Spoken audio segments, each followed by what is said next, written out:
The warning key missing check for key in your Chevy means that the keyless entry and start system can't communicate with the fob. There are three potentially possible culprits for this: the key fob battery is dead, a strong signal interference nearby, or the keyless antennas are malfunctioning in your car. To be honest, there were just several cases of keyless antenna failure in Chevy vehicles, so it's not a likely culprit.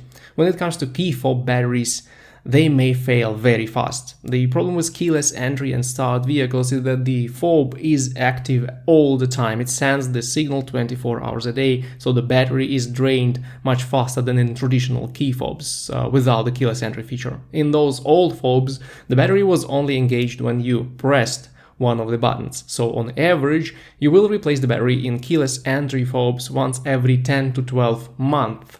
But one more important thing is that those fobs will need high quality batteries with a good voltage level, and the $1 supermarket no-name battery is probably not a good choice. You need something of higher quality.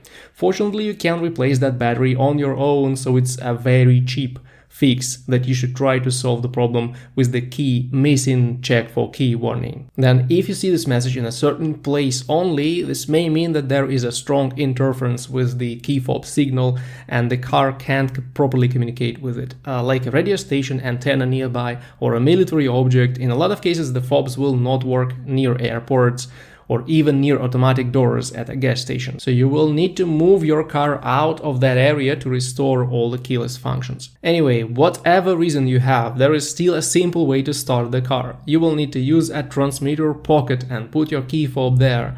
The RFID chip in the fob will immediately communicate with the vehicle and you will be able to drive. These transmitter pockets are located in various places in different models. In the Cruise, for example, it's in one of the cup holders. In the Malibu, the pocket is inside the armrest compartment. So just have a look at the owner's manual and see where the pocket is located in your model.